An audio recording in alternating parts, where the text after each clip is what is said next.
natin, good communication. Dapat nga, very good communication. Amen. Yun ang ating dapat na ginagawa. So, yung mag-asawa nga, diba? Yung mag-asawa, kailangan nag-uusap lagi yan. Baka mamaya kasi makausap ng mister nyo, ibang babae. Amen. Diba? Ang lalabas na, kung sino malimit mong kausap, yun ang mapapamahal sa'yo. Yes, amen. Sabi ako ng Saudi, ang misis ko nandito. May nakakausap ko doon na mga hindi ako gumawa yung iba. Alam naman ang misis ko, thankful ako sa kanya. Yung mga babae doon, pagdating doon, dalaga. Yung di mga lalaki, pagdating doon, dinata. Pero actually, mga asawa rin dito. Pag yun, naging babae mo doon sa Saudi, at araw-araw siya, namamalan siya ng damit mo, araw-araw siya ang naglalaba ng damit mo, tapos sa gabi, siya pa ang kapiling mo. Patay! Nakalimutan na yung totoong asawa. So, kaya nga yung long distance relationship, kukunti na yung matagumpay dyan. Kasi malapit sa tukso, layuan mo ako. Amen, no? Talagang mabigat. Sabi dito, sila ang nag-uusap, lagi, nagiging malalim ang kanilang relasyon. Kaya dapat, kapag nasa bahay na tayo, ugaliin natin, kausapin natin yung asawa natin. Para, hindi pwede yung 50 years na kayo magkasama. Amen? Pero hindi na-grow up yung relationship nyo. Amen? Nag-grow old kayo, pero hindi nagkaroon ng grow up relationship. Kaya ang sabi, kailangan mga kapatid, tayo ay magpursige. Sabi natin, isang kasi pag hindi na nag-uusap, isang araw na magkasama kayo, hindi kayo nag-uusap, may problema na doon. Maganda yan, lagi nag-uusap. Amen. Para magkaroon kayo ng deeper relationship. Malalim. Amen. No? Kailangan malalim. Kaya kailangan i-establish mo. Kaya kailangan natin laging i-prayer. No? Merong devotion araw-araw. Kasi para hindi tayo malayo. Kasi hindi tayo nananalangin. Yung espiritu na nakakonect sa Panginoon, laging alam. Yeah. Hindi yung flesh. Ano po? Sabi mo dyan sa Mark, very early in the morning, while it was still dark, madilim pa, lumalabas na ang Panginoon. Jesus got up, left the house, and went off to the solitary place where he prayed. Di ba? Kung gagayahin pala natin yan, even, no? Routine nyo yan. Habit na ng Lord na siya ay manalangin. No? Lagi siyang ganun ang ginagawa niya. Amen. Kaya, ano ba ang context ng Mark chapter 1 bago dumating yung verse 35? Sabi, binanggit doon, umagang-umaga, nagpunta na sa Capernaum, no? At the synagogue, ang ating Panginoon para magturo. Amen. Siya ay may, hallelujah, may isang ng istorbo sa kanya, mga kapatid, na sinapian ng masamang espiritu. Amen. But our God, Lord Jesus Christ, cast out, amen, that evil spirit. And then after that, umuwi na ang Panginoon kina Peter at nandoon yung biyanan na may sakit. No? Nagsabi ba ang Panginoon na pagod na siya? Hindi. Nagsabi ba ang Panginoon na gutom na ako? Hindi. Ang sinabi ng Panginoon, ipinapray niya yung may sakit at ito ay gumaling. So tayo pa ng mga Kristiyano, dapat hindi tayo nagreklamo. Kahit napagod na tayo, dapat gumayo tayo sa Panginoon. Still, nandoon pa rin yung kanyang ministry. Isa niyang iba, pagod na ako. Hindi tawan na yung ministry mo. Amen. Doon tayo sinusubukan ng ating Panginoon. Kung hanggang saan ba tayo sa ating ministry. Tayo ay mga tapat sa Kanya. Sabi dito, anong sumunod? Ang nangyari, amen, nakabalitaan ng mga tao na nagpagaling ang ating Panginoon. Alam niyo nangyari? Oh, ang daming dumating ng mga tao. And imagine, pag ganun karami ng tao, isa-isa niya yung pray over. Amen. Di ba? So, nakakapagod yun. Tayo, nakakapagod din, lalo na yung mga nanay. Ha? Sabi natin, kumari, Sister Rosalie, nakakapagod kayo magputos. Kala niyo ba? Nakakapagod din yun. Marami kang inuutusan, tapos yung iba pasaway, naku po. Yun ang tinatawag na kailangan daw yung ating pagputos sa mga bata na yan, nararamdaman nila yung love mo. Para kasundin, di ba? Kasi minsan ano mo? Parang ilan mo? Huwag daw ganun.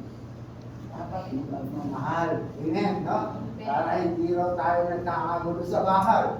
So, tandaan natin, kapag tayo Kristiyano, dapat merong harmonious relationship doon sa loob ng bahay natin. Tama ba, mga kapatid? So, ganyan ang gagawin natin. Amen. Kaya pag nananala, itong Panginoon natin talagang kasi tuloy-tuloy siya. Sa pagpapagaling, amen, nandoon lahat. Kahit pagod na siya, tuloy pa rin ang ministry niya. Amen. Kaya sabi dito, kung ikaw ay pagod na, ano gagawin mo? Di ba matutulog na lang? Na, siyempre pagod ka na eh. Na yung katawan mo, matutulog ka na lang. Sabi mo sa katabi mo, matutulog. Sa kabila, huwag kang matulog. Amen. No? Sabi dito, mga kapatid, gusto natin ma-charge yung physical natin. Kaya tayo natutulog. At pag-gising natin, malakas tayo. Tama ba? Pero ang kailangan pala, mauna yung spiritual natin. Dapat bago tayo matulog, manalangin muna tayo. Sabi dito, para ang maunang i-church natin, yung ating spiritual. Tapos sa tayo matulog, i-recharge naman natin yung ating physical. Malinaw ba yun, mga kapatid? Ang Panginoong Jesus, alam niya ang tamang gagawin at dapat gawin. Amen. Then, alam natin, mga kapatid, tayo kapag napagod, tulog na eh, no? Sabi ni Lord, yun muna ang ating spiritual ang alalahanin natin. Amen. Kaya, kung nagutom yung spiritual natin, ano ang pagkain nun? Salita ng Diyos.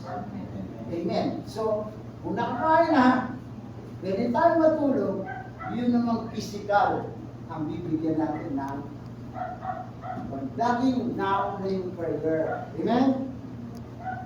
Pagdating sa verse 35, maaga na pa lang, madilim pa, umalis na, no? At ang mga apostol, amen, napunta, tahimik na lugar na nalarin ang Panginoon. Alam niyo ba, mga kapatid, bago tayo ay gumising sa umaga, ano ang napipili? Siyempre, wala pa tayo sa kwan. Ay, sa balanse, pag-isip ko nga, parang hindi mo pa kwan. Kaya pag naligo tayo, nare-refresh tayo, di ba? Ganun din. Kapag nag-pray ka muna, pagkagising mo, hallelujah, kitang-kita mo na papasok yung Espiritu ng Diyos sa'yo. Pero kung tayo, pagising natin, magugulan natin, physical ka agad yung gutom. Dapat alam natin na kailangan natin i-sustain ang ating spiritual life. Kaya ang una natin gagawin, punuin natin yung battery natin. Yes, ang spiritual. Amen? Palakpakan po natin. So, next verse. Ayan, balik ulit tayo dyan. Pero laging pumupunta si Jesus sa ilang at doon tayo nananalangin. Amen. Ganito yan mga kapatid. Hallelujah. Ang place na sinasabi, ang solitary place, yung tahimik na lugar. Ginagawa niyo ba yan? Kasi malalaman natin na sa Matthew 6:6, pakilagay na. Sa halip, kung manalangin kayo, pumasok ka sa inyong kwarto at isara niyo ang pinto. At saka kayo manalangin sa inyong amang hindi nakikita. At ang inyong amang na nakikita ang ginagawa niyo ng lihim. Ibig sabihin mga kapatid, quiet time yan. Papasok mo sa kwarto mo, ilalak mo. No? At mananalangin ka sa ating Ama ng lihim. Amen. So, naando na yung two-way communication natin sa ating Panginoon. So, kaya nga sinasabi ko sa inyo, mga kapatid, importante ang mag-pray.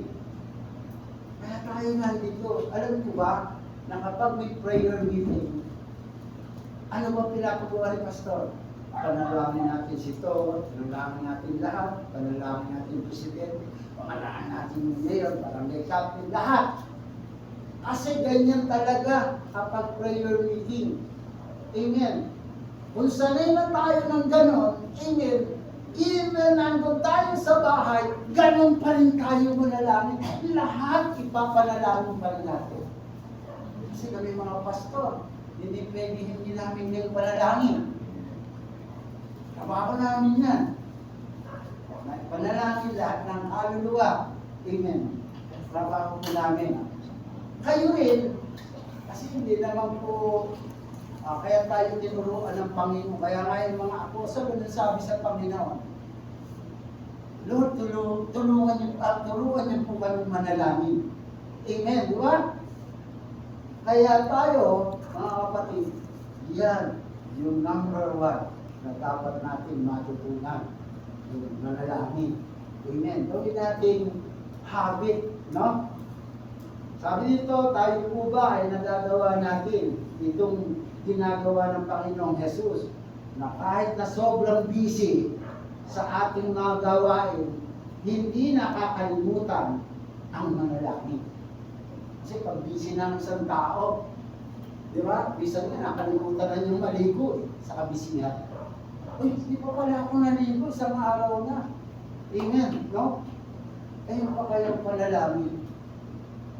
Diba? Kaya, ang sinasabi dito, mga kapatid, dahil sa sobrang pagod natin, nawala na, no? Umanap tayo ng tahimik na lugar at kausapin natin ang ating Panginoon. Palakpakan din natin. So, yun yung quiet time. Next verse, sabi nila, what to do? Prioritize the most important things first. Ano ba ang importante sa inyo, mga kapatid? Sa ating mga Kristiyano, importante yung kausapin natin ang Diyos. Eh, paano natin kakausapin, Pastor? Sa panalangin. Yun yung verse na sinasabi. Think first. Diba sabi niya, seek first the kingdom of God and His righteousness. So, yun yung ating the most important thing first. Amen? Wala na ang kausap. Amen. Amen. So, relationships sa Diyos, yan ang mahalaga. At yan ang magdidigtas sa'yo. Yes. Pag may relasyon ka sa Panginoon, dapat priority mo siya. Tama? Dapat priority mo siya. Amen. Eh ano ba sinasagot ng mga tao? Ano ba ang priority sa kanila? Ano ba ang priority sa average Christian? Priority raw nila, God, others, other people, self. Ganito yung priority nila. Pero ano ba ang tinuturo ng Diyos? Sabi diyan, ito ang priority na tinuturo ng Diyos. Our walk with God, hindi God lang. Kailangan marunong tayong lumakad kasama ang Diyos. Yes, right. Amen. Sabi diyan, kailangan kasama natin ang Diyos. Amen. Gusto natin ang pamilya rin natin. Nakalagay diyan, my family walk with God. Amen. So, hindi lamang ikaw, kasama ang pamilya, amen, at sino pa? Serve others. Yan yung dapat na ginagawa natin, mga kapatid. Amen ba? Amen. So, makita natin, mga kapatid, na itong pinapagawa sa atin ng Panginoon ay puro kasama ang Panginoon. Yes. Amen, no? So, number 2, number 2. To seek guidance. Kailangan may guidance tayo ni Lord, mga kapatid. Paano natin gagawin yun? Ang ila sa atin, pumapalpak sa buhay. Totoo. Totoo, pumapalpak tayo sa buhay. Dahil, meron tayong may experience nga tayo. Yung experience natin, ginagamit natin yon para mag-decide ng sarili natin. Tama? Pero hindi pala yun ang sinasabi ng Diyos. May negosyo ka. Amen. Ang experience mo, bumagsak yung negosyo mo noon. Bumagsak na nga yung negosyo mo noon, pero pinilit mo pa rin na sarili mo ang magdesisyon. Sabi, kailangan, pag nagdesisyon ka, kasama ang Diyos. Yes, right. Kasama ang Diyos Amen. para hindi tayo mag-fail sa ating ginagawa. Kailangan mag-pray muna tayo para magkaroon tayo ng guidance sa Diyos. Yes. Yes, Lord. Magkakaroon tayo ng malinaw na pag-iisip dahil ibinigay natin sa Diyos ang pagpapasya sa ating buhay. Kasi sabi niya I have a better plan for you. Paano mo makukuha yung sinasabi ng Diyos na better plan for you, pero hindi mo naman sinusunod yung kalooban ng Panginoon? Amen. Amen ba? So dapat nakaayon tayo sa kalooban ng Panginoon. Tama po ba? Amen. So kailangan ganyan po tayo. Kailangan. Alam mo si David, mga kapatid, no? Si David po, tinawag na a man after God's own heart. Nakita natin. Pero, perfect pa siya, nagkamali pa rin eh. Amen. Nagkamali pa rin yung ating hinahangaan ng worshiper. Tama? Si Samuel, isang magaling na propeta, amen, ng Panginoon. Pero yung mga anak niya, ano nangyari? Malayo sa Panginoon. Tama? Kaya, mga kapatid, kailangan natin pagtuunan ng pansin. Himay-himay natin kung anong sinasabi ng Diyos. Kung gusto natin maging successful tayo, maging totoong Christian, o totoong disciple, sabi ni Pastor Joe, kailangan gawin natin kung ano ang pinapagawa ng Diyos. Amen po ba? Amen. Importante po yun, mga kapatid. Hallelujah. Sabi po sa Luke, one of those days, Jesus went out to a mountainside to pray. Hindi napapagod ang Diyos sa panalangin. Yan yung tinuturo niya sa atin. And spend the night praying to God. Amen, no? Nakita natin, kapag nasunod natin, kaya na, walk with Jesus. Kung saan siya lumakad, doon tayo lumakad. Amen. Kaya napakabuti ng Panginoon. Kasi, alam niyo ba, ginawa niyang example yung sarili niya para sa atin. Amen. Hindi siya nagkulang sa atin. tayo ang natulang sa Kanya. Amen? Kaya nga, pag ganyan, yung ministry, amen, nasa crucial decision ang Panginoon, pipili siya ng 12 disciple niya, mga kapatid. Kaya sabi diyan, nanalangin ang Panginoon. Amen. Bakit? Mahirap pong pumili ng apostle. Sabihin natin, there is 500 apostle, disciple on that time na pamimilian niya, mga kapatid. Pero anong ginawa ng Panginoon? Sabi diyan, nag-pray siya. Tapos, nag-spend siya ng time para makausap ang kanyang ama. Kasi nahihirapan siya magdesisyon. Diyos na yun ha. Nagawa pa rin manalangin para sa pagpili ng 12 disciple na makakasama niya. Amen. Kaya anong nangyari? Nagkaroon daw nito. Nagkaroon ng overnight prayer meeting na ginagawa natin ngayon. Very biblical pala ito. Very biblical. Dito tayo kukuha ng lakas na marami tayong pinagdaanan sa loob ng isang buwan. Kasi one day lang yung prayer meeting sa ibang church. Every week. Diba? Sa atin, isa lang. Pero overnight. Kasi sa overnight, lahat pinapanalangin natin. Tama? Kaya nagkaroon ng overnight prayer meeting. Hallelujah! Naging naging yung kanilang nakapili ang Panginoon ng 12. Amen. Dahil sa kanyang panalangin. Next verse. So, meron daw tatlong principle in Luke 6:12. Meron daw tatlong principle dyan. Number 1, amen. Prayer help us important decision. Tama ba?